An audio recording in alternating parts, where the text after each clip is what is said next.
Hello students, welcome to this class of the physics. Last time आपण stress strain diagram बघितलेली होती and that stress strain diagram was mostly for the material which can yield. ज्या material मध्ये yielding होतंय ना त्यांच्यासाठीची ती diagram होती. That is yielding mostly कुठल्या मटेरियलच्या बाबतीत होतंय in case of ductile materials. तर थोडक्यात आपण असं म्हणू शकतो लास्ट टाइम जी डायग्राम आपण बघितलेली होती that was for the ductile materials. So once again I'm going to draw the diagram for the ductile material. Okay, stress strain diagram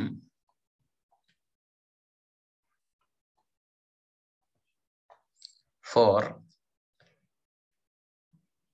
ductile material. Stress strain diagram for the ductile material. Okay, and the diagram is once again the same diagram that we have studied, okay, last.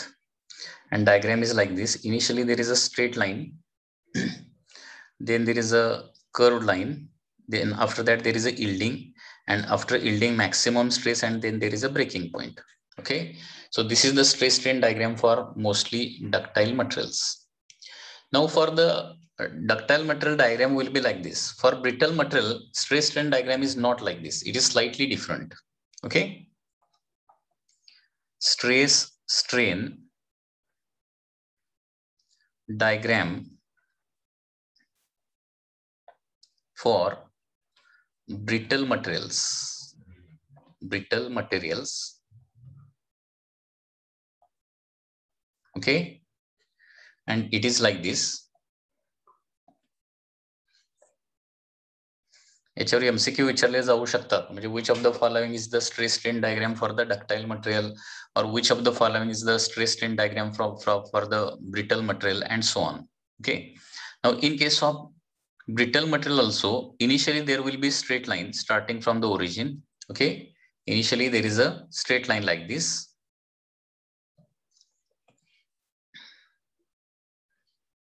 Straight line, and after that, okay, after that there is a, okay,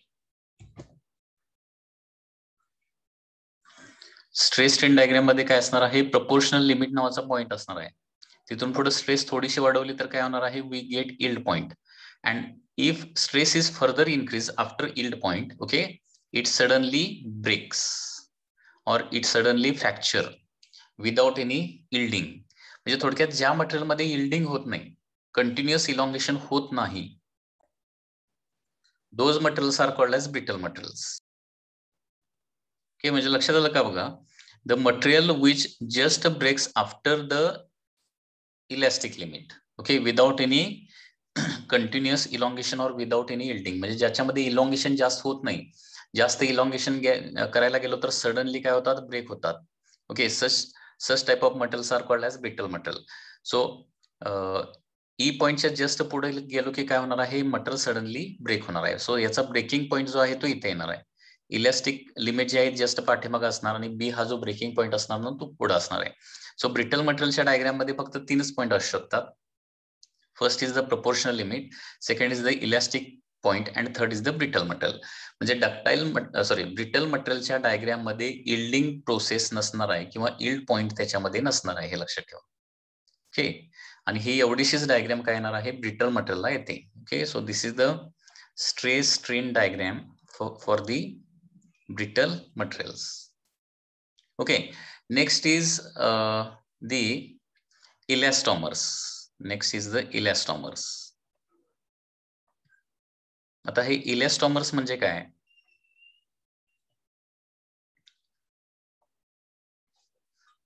elastomer ची definition कशी आहे बघा, a material that can be elastically stretched. The material that can be elastically stretched to large value is called as elastomer.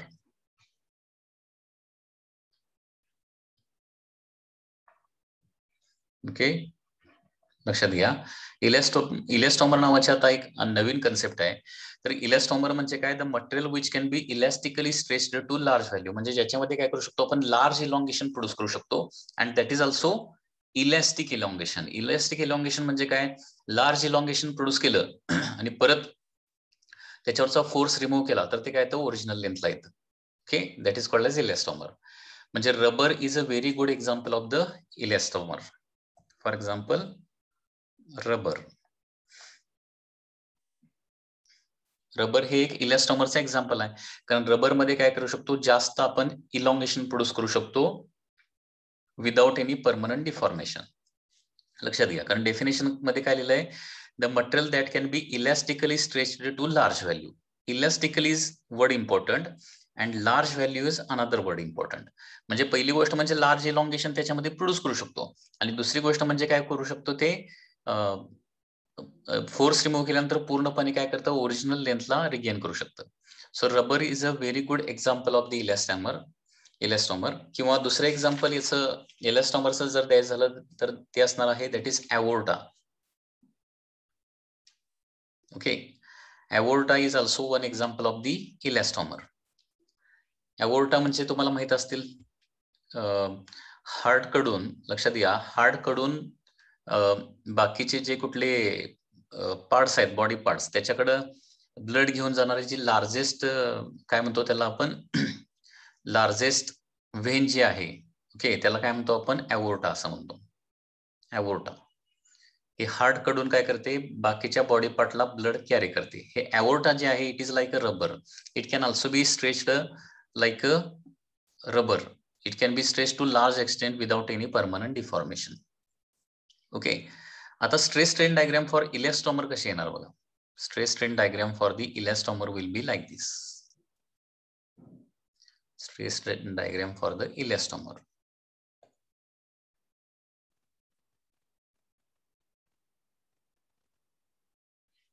Okay, so on this axis there is a stress and on this axis there is a strain. Okay, so this is one more important point related to MCQ.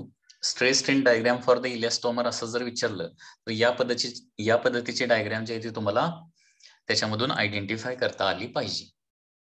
Okay, so basically 3 प्रकारचे आपण stress strain diagram बघितलेले आहेत. पुन्हा एकदा बघा. First is for the ductile material, second is for the brittle material, and third is for the elastomer. Okay, so 3 types of stress strain diagram that we have studied now. Okay, next we are going to study one example related to this now, one numerical.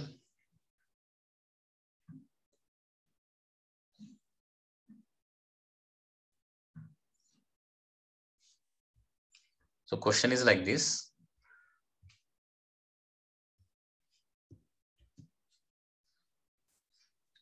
The stress strain graph for the two materials A and B are shown in the figure. The graphs are drawn to same scale. Okay, graphs are drawn to the same scale.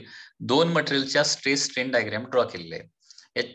According to diagram तुम्हाला हे question जे आहेत ते answer करायचे आहेत. Which material has greater Young's modulus? Which material has greater Young's modulus?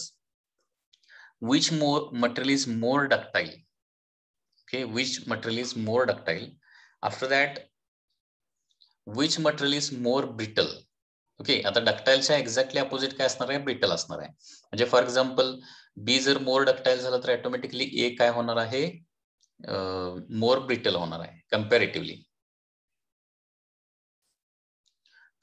Actually he brittle मटेरियलची diagram याच्यामध्ये येत नाही, कारण दोन्ही डायग्राम मध्ये काय आहेत, इल्डिंग प्रोसेस दाखवलेली आहे. ऍक्च्युली ब्रिटल मटेरियल याच्यातलं कुठलंच येऊ शकणार नाही. Which of the two is stronger material? याच्यातलं स्ट्रॉंगर मटेरियल कुठलं आहे ते देखील आयडेंटिफाय करायचं आहे. ओके,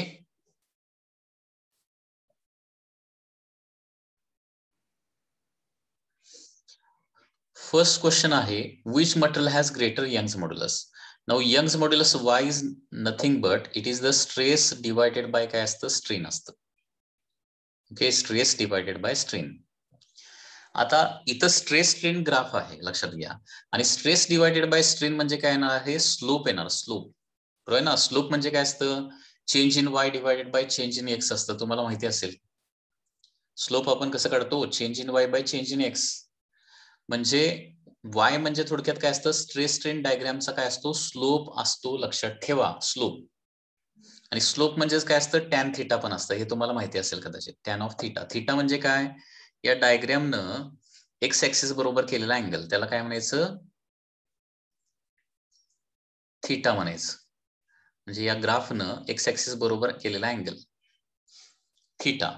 ओके, थिटावरून काय करू शकतो आपण, याचा स्लोप आयडेंटिफाय करू शकतो. म्हणजे जेवढा थिटा जास्त तेवढा स्लोप काय असणार आहे, जास्त असणार आहे. ठीक आहे. y इज इक्वल टू, पहिली गोष्ट म्हणजे आपण कुठल्या मटेरियलचा यंग्स मॉड्युलस जास्त आहे हे आयडेंटिफाय करायचं आहे. यंग्स मॉड्युलस म्हणजे काय, स्ट्रेस डिवायडेड बाय स्ट्रेन.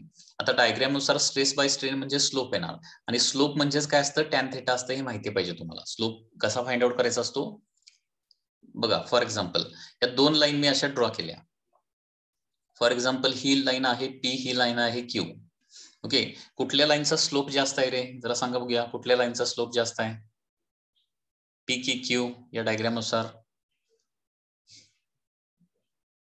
ज्याचा अँगल जास्त असतो ना एक्स ऍक्सिस बरोबर, त्याचा स्लोप जास्त असतो, हे लक्षात ठेवायचं आहे. म्हणजे पी चा स्लोप काय आहे, here slope is more because angle is more, आणि क्यू चा काय आहे, स्लोप इज लेस आहे, slope less because angle is less. लक्षात येत आहे. तसं मला सांगा, या दोन्ही ए आणि बी च्या स्ट्रेस स्ट्रेन डायग्राम आहेत, स्लोप जास्त कोणाचा आहे, अँगल जास्त कोणाचा येतोय, स्लोप जास्त कोणाचा येतोय बघा. ज्याचा अँगल जास्त त्याचा स्लोप जास्त. स्लोप जास्त कोणाचा दिसतोय किंवा अँगल जास्त कोणाचा दिसतोय.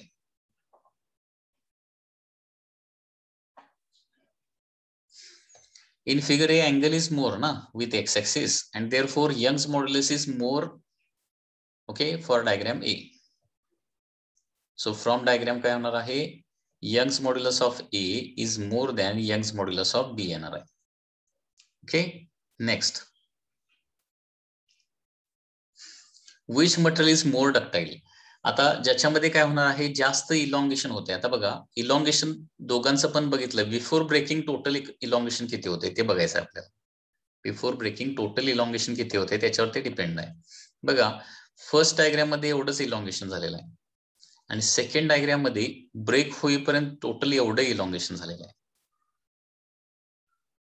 म्हणजे स्ट्रेन, ज्याच्यामध्ये स्ट्रेन जास्त ना ते जास्त डक्टाईल म्हणायचं. ओके, मग मला आता सांगा, okay, ductility depends on the strain. Ductility depends on strain. मला सांगा आता, कुठलं जास्त डक्टाईल मटेरियल आहे, ए की बी? Answer will be B. Okay, so ductility of A ही लेस असणार आहे, and ductility of B ही काय असणार आहे, जास्त असणार आहे.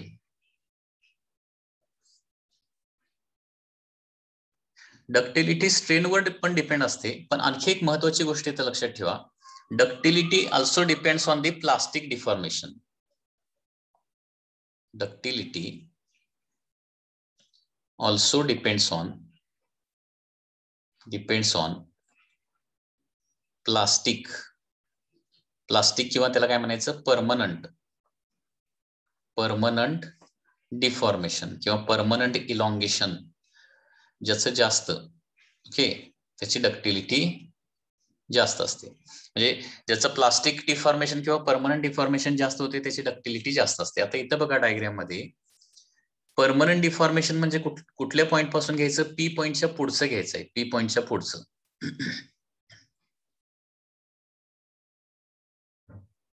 Just a minute students.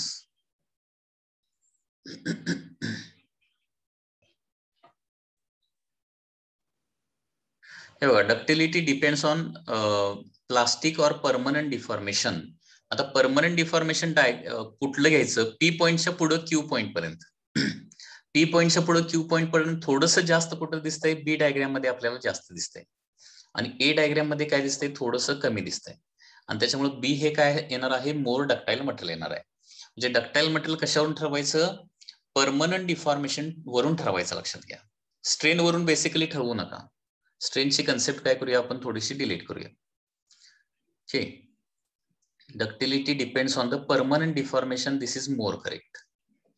Okay, so therefore आपण इथं काय म्हणणार आहे, ductility of B is more than ductility of A असं म्हणूया. ओके, आणि ते कशावरून ठरवायचं आहे आपल्याला, परमनंट डिफॉर्मेशन कुणामध्ये जास्त होते आणि परमनंट डिफॉर्मेशन कुणामध्ये जास्त झालंय कसं आयडेंटिफाय करायचं, पी पॉइंटच्या पुढे कुणाचा रिजन जास्त आहे ते बघायचं. डायग्राम मध्ये ते क्लिअरली थोडस दाखवायला पाहिजे. इथं जवळपास इक्वल दिसायला लागलंय, थोडंफार जास्त कुठल्या डायग्राम मध्ये दिसायला लागलंय आपल्याला, बीच्या डायग्राम मध्ये थोडंसं परमनंट डिफॉर्मेशन जास्त दिसायला लागलेलं आहे. लक्षात येत आहे, त्याच्यामुळे हे जरा पॉइंट व्यवस्थित लक्षात ठेवा.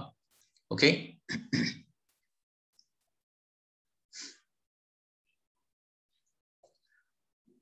वन्स अगेन सांगतोय, डक्टिलिटी कशावरून घ्यायची लक्षात घ्या, परमनंट डिफॉर्मेशन वरून डक्टिलिटी घ्यायची आहे. ओके, म्हणजे पी पॉइंटच्या पुढचा रिजन बघायचा, टोटल रिजन बघायचा नाही. स्ट्रेन जास्त कोणामध्ये विचारलं तर काय येणार आहे, बी मध्ये स्ट्रेन जास्त आहे आणि ए मध्ये स्ट्रेन कमी आहे. स्ट्रेनची इन्फॉर्मेशन विचारली तर बी मध्ये जास्त येणार, आणि डक्टिलिटीची इन्फॉर्मेशन विचारली तर पी पॉइंटच्या पुढे ब्रेकिंग होईपर्यंत पी टू क्यू हा रिजन किती आहे बघायचं. सगळा रिजन बघायचा नाही, पुन्हा एकदा सांगतोय, पी पासून क्यू पर्यंतचा रिजनच फक्त बघायचा. पी पासून क्यू पर्यंतचा रिजन ज्याच्यामध्ये जास्त त्याची डक्टिलिटी जास्त. त्याच्यानंतर next, which material is more brittle. Actually याच्यातलं कुठलंच मटेरियल ब्रिटल होऊ शकत नाही, कारण लक्षात घ्या इथं काय झालेलं आहे, दोन्ही डायग्राम मध्ये इल्डिंग प्रोसेस दाखवलेला आहे. डक्टाईल मटेरियल मध्ये इल्डिंग होत नाही, म्हणजे ऍक्च्युली हा क्वेश्चन विचारणं चुकीचं आहे, which is more brittle. Okay, actually no material is brittle. आणि तरी देखील कम्पॅरेटिव्हली जर सांगायचं झालं, कम्पॅरेटिव्हली दोघांच्या मध्ये ब्रिटलनेस जास्त कोणाला आहे, तर ज्याची डक्टिलिटी जास्त असते तो कमी ब्रिटल असतो. ओके, म्हणजे डक्टिलिटी आणि ब्रिटलनेस हे एकमेकाला उलटे घ्यायचे आहेत, रिव्हर्स घ्यायचे आहेत, लक्षात घ्या. ओके, सो आपण इथं डायरेक्टली सी चा ऑप्शन लिहू शकतो, that is brittleness of A is more than brittleness of काय येणार आहे, बी येणार आहे. And last, which of the two is stronger material. आता स्ट्रेंथ कशावरून ठरते, ब्रेकिंग वरून ठरते. ओके, आता बघा क्यूचा ब्रेकिंग पॉईंट बघितला, ब्रेकिंग पॉईंट किंवा क्यूची ब्रेकिंग स्ट्रेस जर बघितली तर इथे येते ऍट दिस पॉइंट. सॉरी, बीची ब्रेकिंग स्ट्रेस, क्यू पॉइंटला दोन्ही डायग्राम काय होतात, ब्रेक होतात. आणि पीचा जर आपण ब्रेकिंग स्ट्रेस जर बघितली तर थोडीशी काय आहे, वर आहे बघा. दोन्ही डायग्राम सेम डायमेन्शनचे आहेत. ओके, सो ए डायग्राम मध्ये काय आहे, क्यू पॉइंट थोडासा वर आहे, म्हणजे ब्रेकिंग पॉइंट थोडासा वर आहे. ओके, आणि बी डायग्राम मध्ये ब्रेकिंग पॉइंट थोडासा खाली आहे. म्हणजे याचा अर्थ काय करू शकतो, ए जो आहे तो थोड्याशा जास्त स्ट्रेसला ब्रेक होतोय आणि बी जो आहे तो कमी स्ट्रेसला ब्रेक होतोय, म्हणजे बी लवकर ब्रेक होतोय असा त्याचा मिनिंग झाला. बी लवकर ब्रेक होतोय, ए मात्र लवकर ब्रेक होत नाही as compare to B. And therefore काय होणार आहे,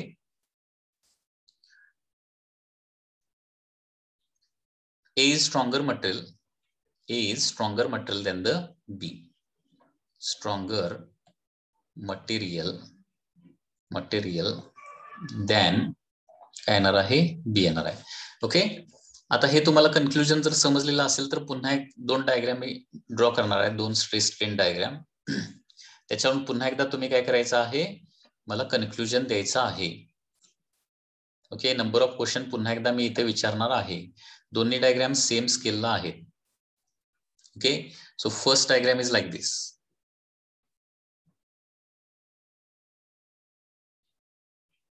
First a straight line.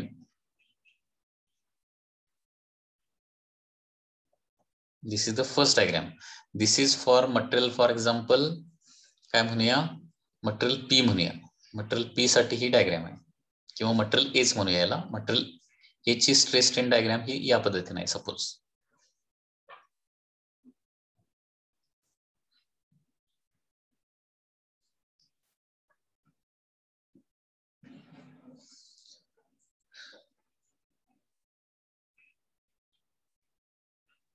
And this is material B.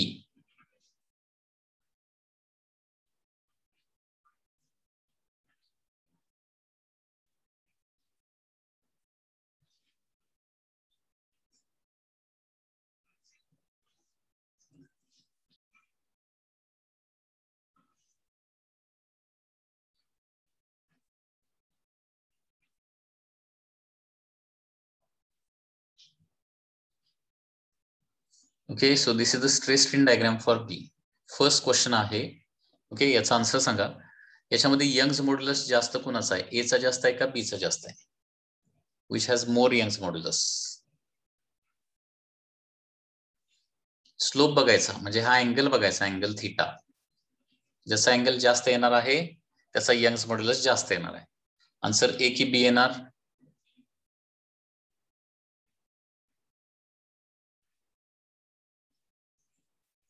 Correct. So correct याचा आन्सर येणार आहे that is D. Young's modulus of A less असणार आहे, Young's modulus of B more असणार आहे. सेकंड मला सांगा, डक्टिलिटी जास्त कोणाची आहे, ए ची की बी ची? डक्टिलिटी बघा, परमनंट डिफॉर्मेशन जास्त कोणामध्ये आहे ते बघायचं आहे. म्हणजे फॉर एक्झाम्पल या पॉइंट पासून बघायला चालू करायचं, इथून स्टार्ट करायचं आणि इथं एंड होणार आहे. एवढं परमनंट डिफॉर्मेशन ए मध्ये होत आहे. आणि इथून स्टार्ट करणार आणि इथं जे आहे ते एंड होणार आहे. कोणामध्ये परमनंट डिफॉर्मेशन जास्त होत आहे, ए की बी मध्ये? त्याच्यानुसार डक्टिलिटी जास्त कोणाची येणार आहे? B. So ductility of B is more than ductility of काय येणार आहे? ए येणार आहे.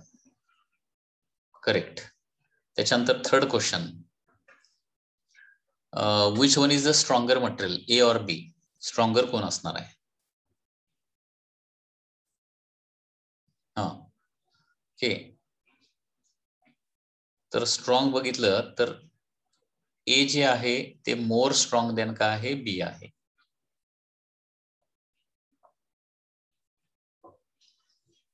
Okay, is more stronger than the B.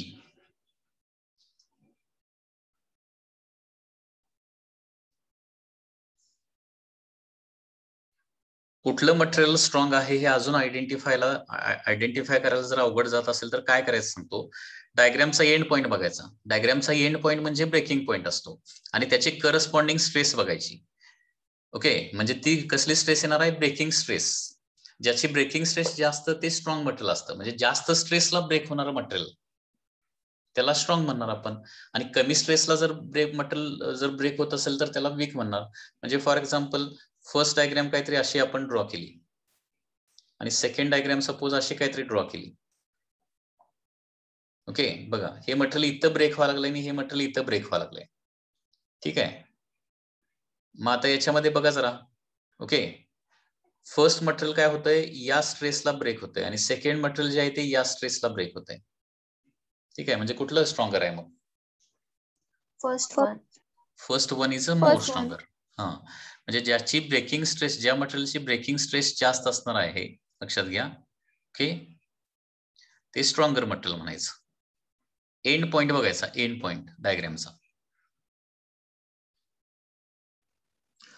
Now the next concept that we are going to study is work done in stretching the wire. Okay, next concept is the work done in stretching wire.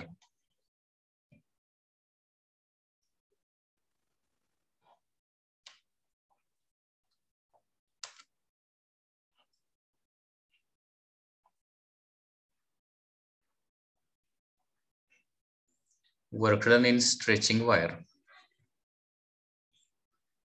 or it is also called as strain energy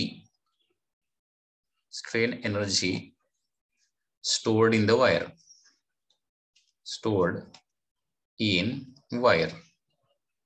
याचा part आपल्याला आता study करायचा आहे. Work done in stretching wire or strain energy stored in the wire. Okay, suppose there is a wire like this. Actually wire खूप thin असते, आपल्या कन्व्हिनियन्ससाठी ती मोठी काढलेली आहे. Which is fixed at the left hand. त्याला फिक्स केले लेफ्ट हँडला आणि याच्यावर स्ट्रेचिंग फोर्स लावलेला आहे. आता स्ट्रेचिंग फोर्स लावल्यानंतर काय होणार आहे? याची लेंथ वाढणार आहे. ओके, याची लेंथ काय होणार आहे? वाढणार आहे in this way. when force F is applied. आता टोटल फोर्स F लावल्यानंतर याचे इलॉंगेशन सपोज किती असेल? स्मॉल एल असेल. Small L is the elongation. Okay, after that, this is the total length. A is the area of cross section and Y is the Young's modulus of the material. Okay, आता या वायरला आपण काय केलं, L amount stretch केलं तर किती work done होणार आहे याचा फॉर्म्युला आपल्याला डिराइव्ह करायचा आहे. Okay, so that we are going to calculate the work done in stretching wire हे आपल्याला कॅल्क्युलेट करायचं आहे. बघा डेरिवेशन कसं येणार आहे. Consider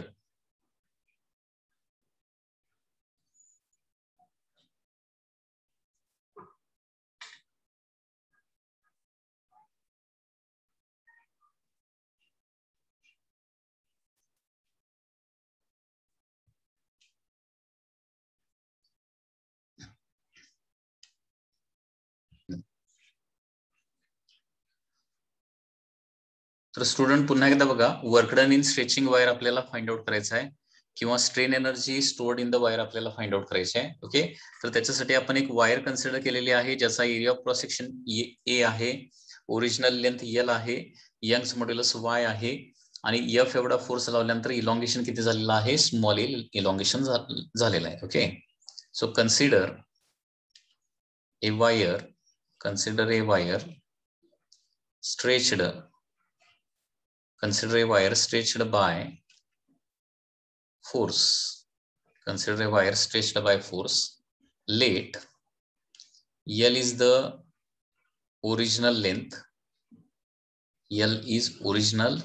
capital L is the original length before stretching. Okay, A is the area of cross section, area of cross section of the wire.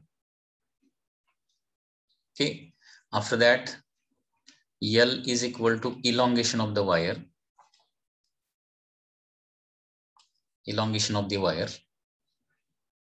F is the stretching force,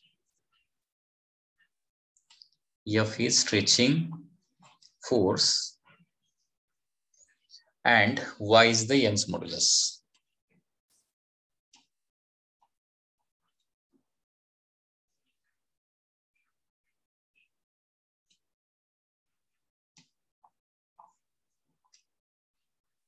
Young's modulus. Okay, now we know that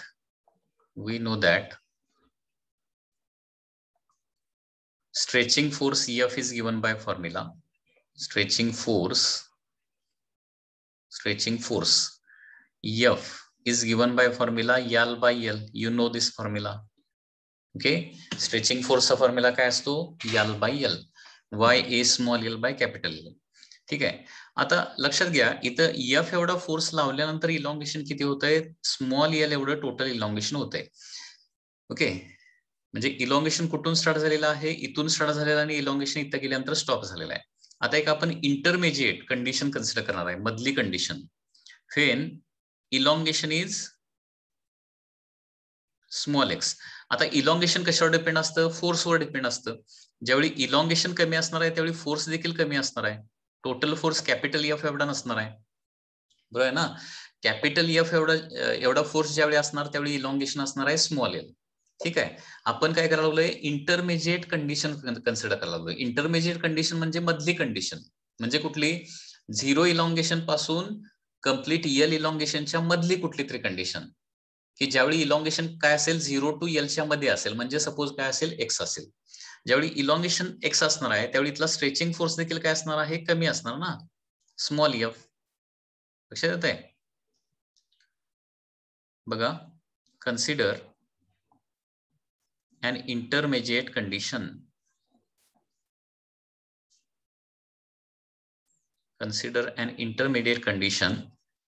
when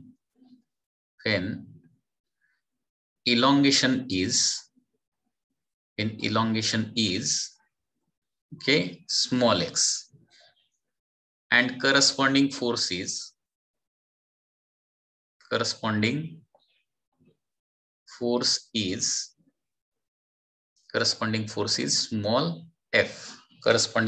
small f, and therefore the small f can be written as YAX divided by capital L.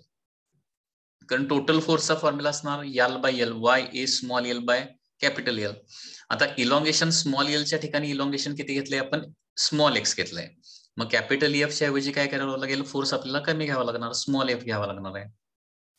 आता या intermediate कंडिशनला आपण आहे लक्षात घ्या. आता काय करायचं, आणखी थोडंसं स्ट्रेच करायचं. थोडंसं म्हणजे किती, very small amount, that is dx. Okay, suppose now wire is stretched further. Wire is stretched further by small amount dx. कारण आपल्याला x या इलॉंगेशनला सध्या आपण आहे, टोटल इलॉंगेशन आपल्याला स्मॉल एल करायचं आहे. ओके, त्याच्यामुळे काय करणार आहे, आणखी थोडंसं इलॉंगेट करणार आहे.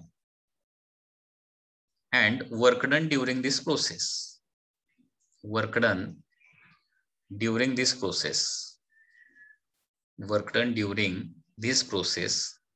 या प्रोसेस मध्ये वर्क डन किती होणार आहे, तर वर्क डन म्हणजे असतं फोर्स इंटू झालेली डिस्प्लेसमेंट. ओके, वर्क डनचा फॉर्म्युला हाच आहे, फोर्स इंटू त्या डायरेक्शन झालेली displacement. Okay, so DW is equal to काय येणार आहे, F small F into dx होणार, small F into dx, because force is F आणि त्यावेळी आपण डिस्प्लेसमेंट किंवा इलॉंगेशन किती केलेलं आहे त्याचं dx. So work done DW किती येणार आहे, स्मॉल एफ रिप्लेस करूया, YA small x divided by capital L into dx. आता हे जे वर्कडन आहे ते कुठलं कशासाठीचं वर्कडन आहे, व्हेरी स्मॉल डिस्प्लेसमेंटचं वर्कडन आहे, लक्षात घ्या. YAX by L, YA small x divided by L into dx. हे जे वर्कडन आपण काढलंय ते कशासाठी काढलेलं आहे, it is for very small elongation, that is dx. आता कम्प्लीट इलॉंगेशनचं वर्कडन काढायचं असेल तर काय करावं लागेल, असले छोटे छोटे जे वर्कडन आहेत त्या सगळ्या वर्कडनची सम करावे लागणार आहे आणि त्या समलाच काय म्हणतो आपण, इंटिग्रेशन असं म्हणतो. Okay, so therefore total work done W is equal to sum of all these small work done. Sum of all the work done is called as integration of dW. Okay, हे S type जे symbol काढले ना त्याला काय म्हणायचं, integration म्हणायचं. DW म्हणजे काय आहे, येणार आहे YAX divided by L dx. Okay, limits are 0 to L, म्हणजे 0 to L लिमिट्स म्हणजे काय, आपण 0 पासून स्मॉल एल पर्यंत याचं इलॉंगेशन करणार आहे. आता इंटिग्रेशन आपण स्टडी केलेलं आहे, इंटिग्रेशनच्या रूल नुसार बघा YA बाय L हे काय कॉन्स्टंट आहे, सो कॉन्स्टंट इंटिग्रेशनच्या बाहेर घेऊया, YA बाय L इंटिग्रेशन मध्ये काय राहणार आहे, x dx राहणार आहे. Okay, 0 to L YA by capital L as it is, x dx integration काय येणार आहे, that is equal to x²/2 असणार आहे.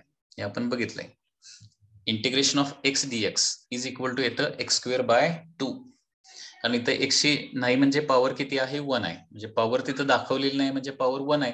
इंटिग्रेशन काढतो म्हणजे काय, पॉवर 1 ने इन्क्रीज करतो, सो x⁻1 चं इंटिग्रेशन येणार आहे x⁻2 डिवाइडेड बाय 2. लिमिट्स आहेत 0 to L. आता काय करायचे, सुरुवातीला अप्पर लिमिट ठेवायचं मायनस लोअर लिमिट ठेवायचं. So YA by L as it is into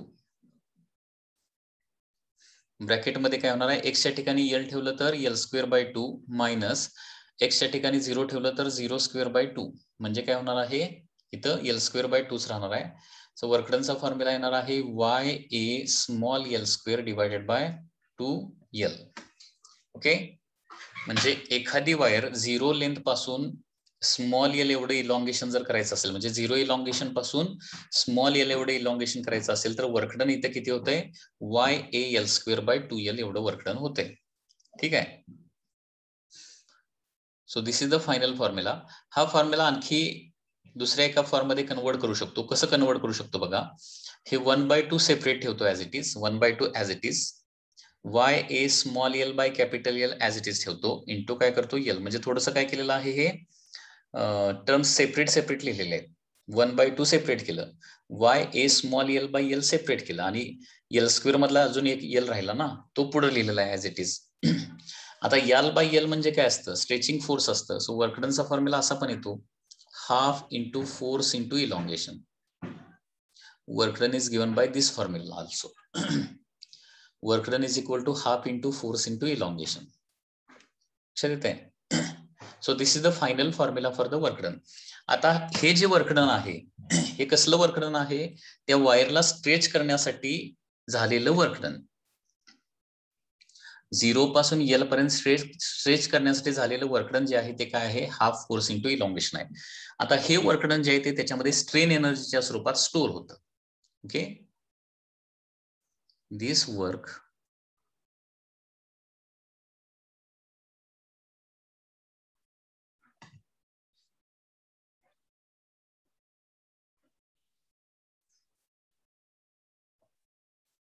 just a minute.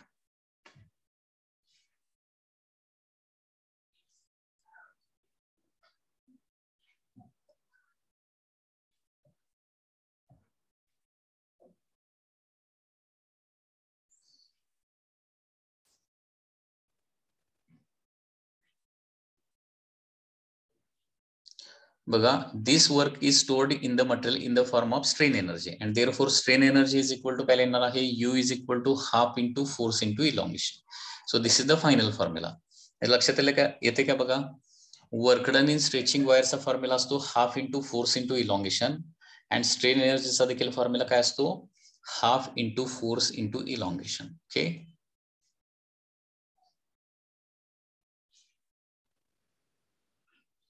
Starting पासून पुन्हा एकदा बघा, स्ट्रेचिंग फोर्सचा फॉर्म्युला तर आपल्याला मिळालेला आहे, L by L, Y A small L by capital L. आता आपण काय करतोय, इंटरमिजिएट कंडिशन कन्सिडर करतोय, मधली कंडिशन, ज्यावेळी इलॉंगेशन किती होतं, एक्स होता आणि करस्पॉन्डिंग फोर्स किती होता, स्मॉल एफ होता.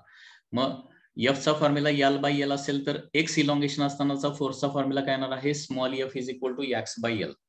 आता काय करणार आहे आपण, इंटर मधल्या कुठल्या तरी कंडिशनला आहे तिथून काय करायचंय, थोडंसं स्ट्रेच करूया. थोडं म्हणजे किती, very very small amount, that is dx.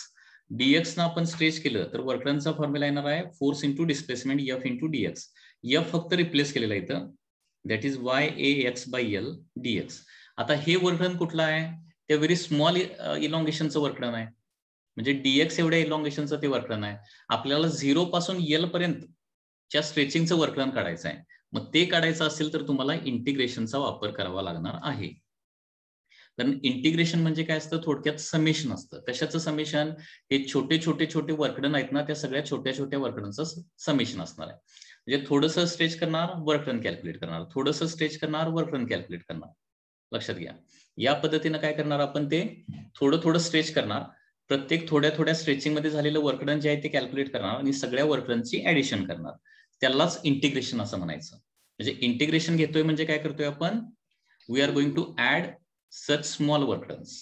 Okay, so ya x by l dx हे झालेलं आहे स्मॉल इलॉंगेशनचं work done. So total work done म्हणजे integration of ya x by l dx. Okay, so therefore work done is equal to, याच्यामध्ये constant जे आहे ते बाहेर येणार, ya by l is a constant which comes outside. तर integration मध्ये काय राहणार आहे, x dx राहणार, इंटिग्रेशन ऑफ x dx.